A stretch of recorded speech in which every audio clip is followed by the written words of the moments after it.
Yo, what is up guys? Grim here, and today I'm going to give you the lowdown on what my plans are for the Flashback League.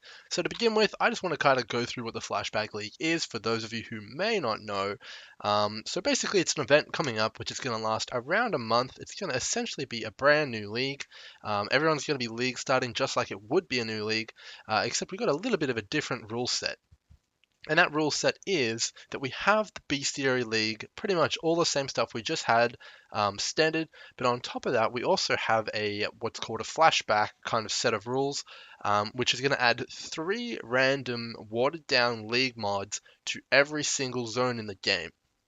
So what that means is I could go into the map I'm running right now, which is Sulfur Wastes. I could have Bestiary on there, but I could also have Breach, Abyss, and Beyond, for example, on there as well, which is pretty cool. Again, they're watered down versions of these leagues, but it's still going to be way more action than we're getting currently. So there is a few twists to this. So every single hour, the leagues that are on each zone are going to rotate and randomize.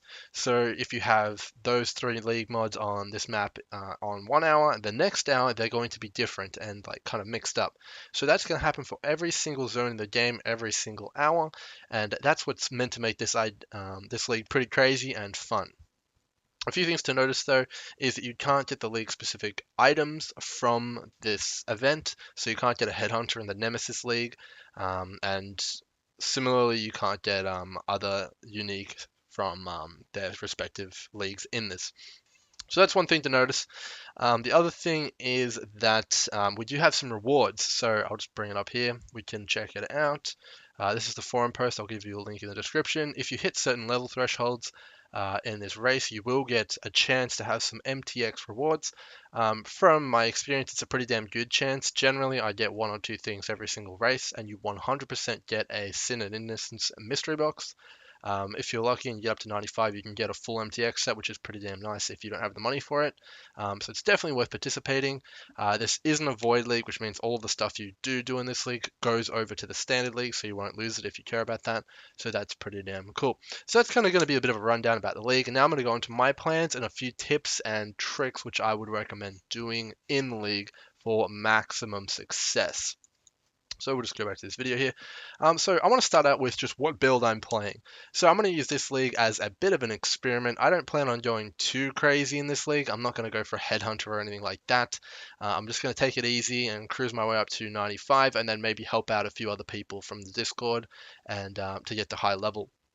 I'm not going for a demigod or anything like that. So yeah, but yeah, I'm going to help people out, and I'm planning on testing whether I can league start effectively on a bow build.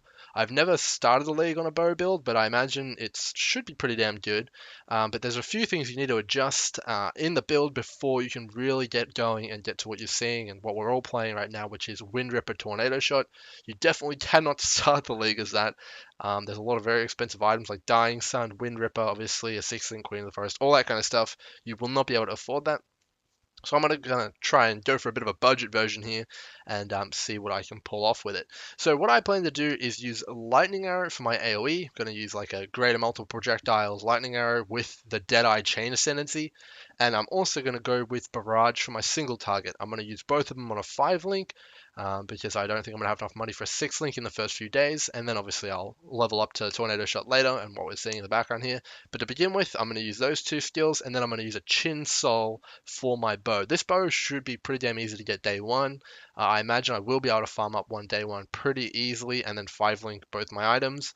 I don't think I'll have too much trouble with that. And the reason for that is you can farm that item up very easily with the divination card from any city kind of tile set. So that's city square, I believe it's alleyways. Those two are both like I think tier 2 and tier 4 maps, so you can just get tons of those really early on and just smash through them and get like the bow. I think it's quite a like low amount of divination cards you need as well, especially if you're playing in a group. So that should be pretty damn good.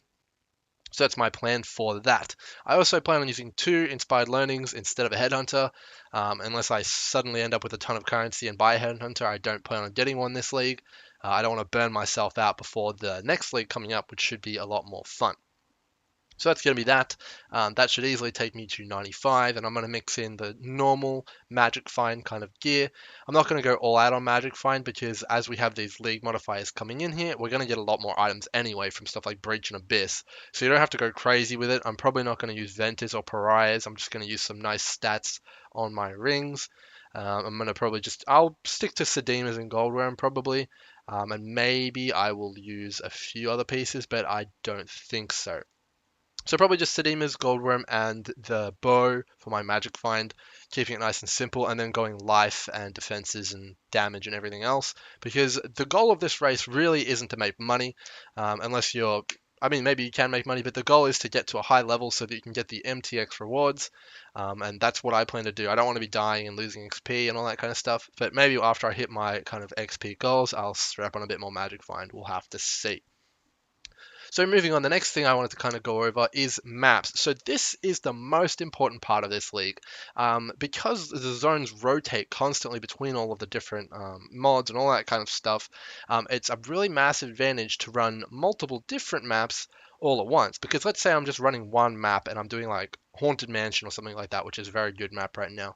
I could get really bad league mods on there. I could get like Torment, Exiles, and like Nemesis. Nemesis is pretty good, but yeah. And those aren't very good for experience, whereas some other maps might have, like Underground Sea, for example, might have Beyond, Abyss, and Breach on it, which is just nuts. So it's good to have a variety of maps that you're running so that you can kind of pick and choose which mods you want at the time. And really min-max your playing experience because you're going to fall behind people who are doing that if you're just running one map and just taking whatever RNG gives you. So that's my main kind of tip here. And the maps I'm going to be running are as follows. For tier 10, I'm going to run Channel. For tier 11, Underground Sea. Tier 12, I'm going to do Dunes. Tier 13, Shore. And Tier 14, Waste Pool. For tier 15, I'm going to do Bog. You can pretty much chop and change any of these, but the reason I've chosen these specific ones is because they line up with my Elder Ring, which I'll show you guys now, and I'll give you a link to the description in. So if we go over here, this is the Elder Ring I'm planning to use. So this website is called PoEcraft, and I will be able to link you directly into what this Elder Ring is and all that kind of stuff. If you don't know what an Elder Ring is, there's plenty of tutorials out there and videos, but basically what this does is allows you to Elder influence on every map in the ring, so all these things in the green, permanently. So as you can see here, all my shaped maps are in here. So I got my Underground Sea in the Elder Ring, I got my Dunes, my Shore, my Waste Pool, and my Bog. So whenever I'm doing these maps, not only will I have Bestiary League on it, not only will I have 3 League modifiers on it, which I get to choose the best ones out of all 5 of my maps, I'll also have Permanent Elder Influence, which means Null Portals, additional monsters, and some pretty nice Elder uniques. So that's the plan, and it should be a pretty good one. So moving on, I do kind of want to quickly talk about a few things here, maybe give you a few like kind of ideas of your own. So if you just go to any like good website which has the maps, this is my website here, will be a link down in the description. You can just test out which ones you want. So if you want a different tier 15, you can check it out. You can go, okay, so do I want Belfry, Siege? You can construct your own Elder Ring on that website based on which kind of maps you want. So that's some good maps here. You can check out the T14s as well here. You could do Vault, Estuary, Plateau, all these kind of things. You can kind of build your own map pool that you're doing here. And the main thing is just you build a map pool that you're comfortable with and that is fun. As a result of the last patch, most maps are fairly even. Some are pretty damn good, but yeah, you can kind of pick the layers that you like, and that's why I've picked Dunes and stuff because I just like really enjoy those maps and I find them really fun. So yeah, that's the main thing here. We'll get back into this. So yeah, it's looking pretty damn good for a league, and we'll move on now to a few tips. So the tips I really want to go over here are which league mods to look out for and which ones you want in kind of combination. So the best league mod as part of this event is definitely Beyond. The main objective is to get experience, and Beyond is the best way to get experience. It adds tons and tons of monsters to the map, and it really does synergize well with Double Beyond.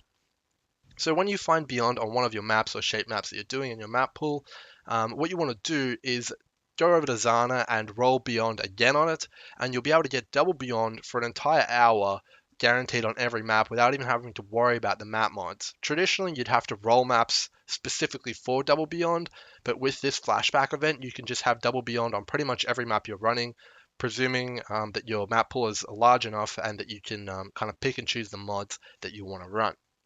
Next up, I just want to go over the next best kind of mods. So Abyss is really good. It adds a lot of monsters, and the chest has a chance to drop maps.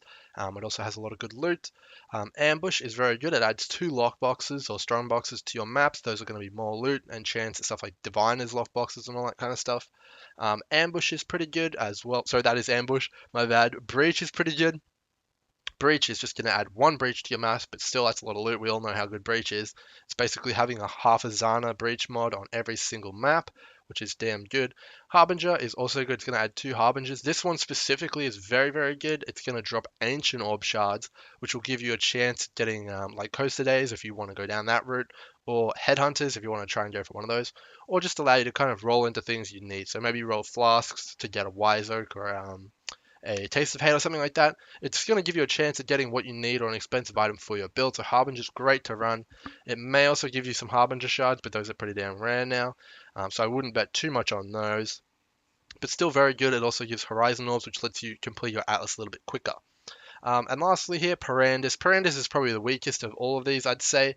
It doesn't really give you too much direct loot, but it does give you Perandus coins, which will give you a chance to buy stuff off Kadiro, which has a 33% chance, if I remember correctly, to spawn in on every map. So you might get lucky and be able to buy something really cool off him and progress your build or sell it. So that's going to be the leagues. The rest are not bad. If they're on there, whatever, but they're kind of mediocre. Those are the ones you're looking for a combination of on the map you're running. And that's really, really what we're going to be going for. I might put a link down that in the description or a list of those so that you guys can remember them. So next up, I just want to show you a few sites, which can be really easy. So you're probably wondering, okay, so if every map randomizes every single hour, how the hell am I going to know which mods are on what map? I'm going to have to test all the maps in my map pool, which will probably take me like 20 minutes. So no, that's not the case. There are a few websites that we can use here, which people have come up with, which are really cool. So this is the first one here I want to talk about. It's called poeleagues.com. This website is basically going to, so you can see all the maps here, and what it's basically going to do is it's going to show you what league mods are on each map as they come up, but it does kind of work off a bit of an interesting system. You need to import your client.txt file here. I won't personally be doing that, but if other people do that, you will be able to use this tool very effectively, and it will be able to show you pretty much all the mods on which maps you want at whatever time you're doing that. So let's say I wanted to check what was on, let's say Vault. You'll be able to see which league mods are on here. So let's say you don't want to import your client.txt file and no one else is, and this website isn't too useful to you. There is an alternative which has a more manual way of doing things, and it's called PoE Craft, which is one we used before, but we'll be able to use their race zone tracker. So basically the way this one works is when people, like the new hour clocks over and people zone into their maps, what you can do is actually vote on what mods are there. So let's say I zone into Beach and it has Beyond, Nemsis, and Perandus on it. I can submit that and it'll actually show up to all the other players that that's what I submitted. And it has kind of a counter system so that there's no way to like kind of forge what ones are on there and really trick people. But yeah, that's a pretty good system. This is the one I used last Flashback League, so I definitely say it's worth checking out. And it's going to put you at a massive advantage over people who are just trying to test every single map for themselves, because you can test one while everyone else is testing one, and you can all combine your knowledge together, kind of thing, which is pretty damn good. So just a few final tips here before I kind of wind this up. The main like rule with this league is kind of have a massive wide selection of maps. So to do this, you really do need kind of one of each tier if you can, and go up and down the tiers. This is the best strategy for a race like this, but you can take it a step further. If you're playing with multiple players, you can actually have each different player with a different atlas setup. So if we go back to my atlas here on PoEcraft, we can see here that I'm doing these maps here. But if you're playing in a team, you can have a different Elder Ring with a different set of maps set up on their atlas and switch between them based on whoever has more, the best mods basically. So you can go from having 5 different maps, which you can kind of choose from and look at the mods on, to like 10, or if you're doing a group of 3, 15. However, it does get really quite difficult to kind of build those atlases up and run an Elder Ring on all of those. It can be a little bit difficult to kind of having to develop those rings on all of them. because with running without the Elder Ring is a pretty big disadvantage. So making 3 Elder Rings might be a bit of a pain, especially if one of your players is a support and you actually have to get in there and do their Elder Ring for them. But it definitely is worth it if you can do it. Having 1 to 2 setups is probably ideal. I don't think you'll need more than 10 different layouts to choose from in terms of the mods. So I think that's what I would go with if I was going really hardcore. But I'm just chilling out, so I'm probably going to run with just the 1 Elder Ring and get some people from Discord in. That's what I plan to do. So next up, you want to just run the best combination of mods possible. Obviously, as we were talking about before, with the different league modifiers, get the best 3 combos that you can get. So if we're talking about ranking here, the best kind of combination would be Beyond, probably Breach and Harbinger. I would say those are the absolute best kind of ones to run together. They give you the most monsters in the map, and they also give you the most loot, specifically Breach and Beyond. The best being Beyond. You want to try and run Beyond on every single other map that you run, every single hour if you can. That's the goal. That's going to give you the most experience. That, along with the Elder Portals, is just absolutely berserk. Along with Sextants, it's just dumb. It's completely crazy. You guys are going to have a blast with that if you can get your Elder Ring set up and with Double Beyond going. So lastly, I just kind of wanted to do some general tips here. You should be trying to use Zana to your advantage and buying maps off her wherever you can. I think I've made a video about that in the past, but if not, you kind of want to cheese it. You want to buy all the maps off her, level her up in the same day, buy all the maps off her again, and do that with a group. You'll end up with a large map pool. And if you're having a bit of trouble progressing your map pool, you can also try and specifically run Harbinger maps or zones and try and get horizon orbs, which will allow you to roll maps around within the tier brackets, which is very powerful. And then also, my last tip here is just vial the hell out of everything at the start, because one of the outcomes for vial orbs is that it will roll 1 tier higher and corrupt into that, which is very, very powerful. It basically upgrades your tier 7 to a tier 8 or tier 8 to a tier 9, which basically allows you to upgrade one map and get further on your atlas and complete it, which is very, very good. And it's going to allow you to kind of get that edge on other players. And currency isn't going to be a problem with this league. There's going to be tons of it everywhere because there's just so much more mob density on every map. So you should have the Val Orbs to spare. So that's going to be my kind of tips and tricks here. I know I haven't gone into too much detail about the build I'm playing because that's pretty much, it's just a test. I don't want to tell people what I'm doing and give you my part of the building and all that and just have it not work and be a disaster. So this is very much a test run for the bow build and seeing how I progress, because I'm not going to have a Dying Sun, I'm not going to have a Headhunter, I'm not going to have a Wind Ripper or any good gear, no 6-link. I have no idea how that's going to turn out, so that should be pretty damn interesting. Hopefully you guys have learned a little bit about this and kind of my plans for Flashback League. One thing I will add on here on the end is loot filters absolutely will be ready for that, and the way they will work is at the league start, if Pee-wee Ninja doesn't have any information about those items, what it's going to happen is it's just going to classify all those items which don't have any information about them as tier 2 of whatever they are. So divination card, it's going to be a tier 2 divination card. Unique, tier 2 unique, until we get some information from Pee-wee Ninja about what it's actually worth. So day 1, when you're rolling through the leveling, everything's just going to drop and you'll be able to see it, and it will be noteworthy. And then when you update your filter, which you should be doing often if you can, as part of this race, probably once or twice a day is probably good, or whenever you get to the next kind of point of progression. So when you get to maps, you should update it, and that's going to allow you to have the best loot filter possible, and it's going to allow you to kind of almost not have to price check stuff, because you'll know what's worth and what isn't worth, and it'll save you a lot of time and keep you efficient. So that's going to be that. Loot filter absolutely will be ready. I'll be making a video on that as soon as we're done testing it, and it should be up before the race 110%. So look out for that, guys. Hopefully you guys have enjoyed this, and I'll see you guys in the next video in a few hours, I would say. Catch you on the flip side.